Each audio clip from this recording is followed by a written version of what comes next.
Hi, I'm Tim. Welcome to Watch One, and thanks for logging on. Today we're looking at the IWC DaVinci Perpetual Calendar Chronograph. This is IWC reference 3750-23, 39 millimeters in diameter, 18 karat rose gold. This is one of the warmest, most elegant, and most approachable variants of the first generation DaVinci Perpetual Calendar Chronograph that I have ever seen. Easily the most striking combination with those salmon sub-registers, rose gold case, and that gorgeous black lacquered dial. It combines everything you would expect in terms of features and complication from a Vacheron Constantin, a Blancpain, a Patek Philippe, or a Lange, but with Schaffhausen's famed everyday usability and the kind of engineering sensibility that informs IWC's design of tool and utility watches. So while this watch presents a patrician front, it's ready to be strapped on for everyday action. And the bottom line is, when you strap it on, this watch fits beautifully. Now, 39 millimeters is the perfect contemporary size for a dress watch. We've seen at Salon International in Geneva, we've seen at Baselworld this year and last, that companies are moving back towards this size for men's formal watches. We've gone off the deep end in terms of scale, and now we're stepping back to the right size. And with this DaVinci Perpetual Chronograph, IWC was ahead of the curve. But the watch has tremendous ergonomic qualities to complement its aesthetics. Before I jump into that dial, let me talk about these hinge lugs, because they're easily the most distinctive feature of the watch. They allow the strap to sort of get a head start on conforming to your wrist shape. Now, my wrist is 6 1/3 inches, 16 centimeters, so it's definitely smaller than average, and yet this watch fits effortlessly and comfortably. It's got enough precious metal mass to feel substantial, but it's not overbearing in its weight. And a big part of the fit is the engineering of these hinge lugs, in addition to being distinctive in their look, and really there's nothing else like these out there, at least not in mainstream watchmaking.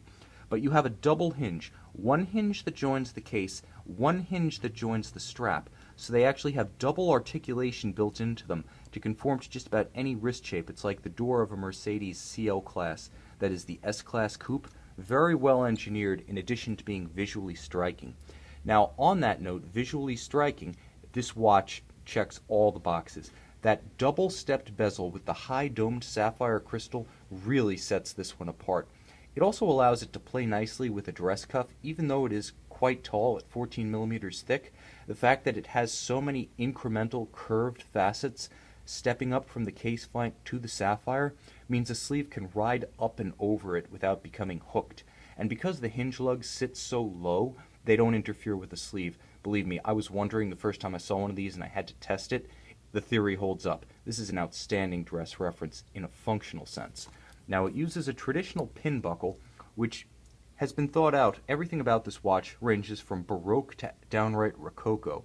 And the fact that even the buckle itself, in matching 18 karat rose gold, features the flares that echo the shape of those hinges and the mushroom-style pump pushers, I really find that endearing, and it's a testament to the holistic quality of IWC's design with respect to this watch. Now, moving inward, the rose gold is definitely a warmer look than you see on the steel and the yellow gold versions of this watch, and the rose gold really makes it more approachable, a little bit less frigid, a little bit less antiseptic, I think more charming, more endearing. And that black dial in combination with the rose gold hands, the salmon subdials, the gorgeous symmetry, the romantic moon phase at 12 o'clock, and the applied gold hour indices just completes the effect. There are nice little touches of color here.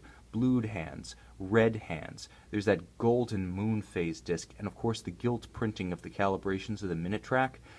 This watch has a lot to endear it to observers, but especially to its owner, because this is the kind of watch that will make you smile. The combination of value, solid engineering, aesthetic beauty, complexity, and, let's face it, individuality kind of reminds me of why I got into mechanical watches in the first place, because they were so different from what was out there, what was disposable, what was electronic, what was passing.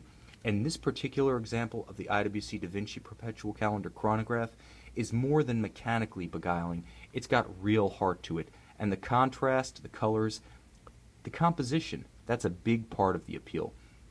Now, I'm going to show you the case back. It still has the IWC factory service sticker on it. I often get questions about watches with solid case backs. Why don't I show it? Well, simply because you're just looking at a big piece of gold. But even that endears it to me because, let's face it, a sapphire costs a few bucks. A solid gold caseback weighing the better part of an ounce, that's real added value. And there's value inside because IWC uses a caliber 79-261 based on a robust automatic Valjoux chronograph movement, the famed 7750. Where IWC departs from the 7750 is in the installation of their famed Kurt Klaus Perpetual Calendar system.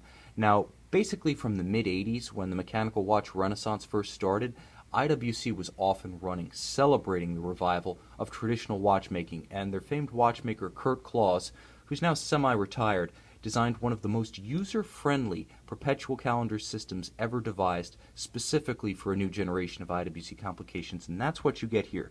You have a day, you have a date, you have a month, you have a year, you have a decade, and you have a moon phase. And the great thing about this calendar is as you advance the date, everything is interlinked. So for any given date, the month, the day, and the moon phase will also be correct. So all you have to do is take the crown out to its setting position and adjust the date, and adjusting this complex perpetual calendar becomes as quick and easy as operating the quick set on a 3-hand time Rolex with a date window. It's that simple. And again, because that entire module was designed in-house by IWC, you're getting a lot of manufacturer watchmaking pedigree with this watch. This is not just some 7750 dropped into an IWC case. IWC's engine is under the hood, and I love that. To me, this is a watch that really has it all.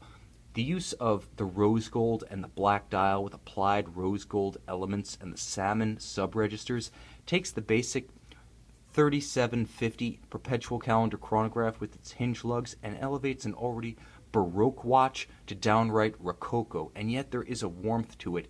It's endearing, it's charming, beguiling, it's all those things. But to me, this is the essential IWC high complication. If the Portuguese is the basic IWC 3-hand watch, to me, this is the essential IWC complicated formal watch. I love these DaVinci Perpetual Calendar chronographs, and at 39mm in rose gold, this watch is an epic winner to me.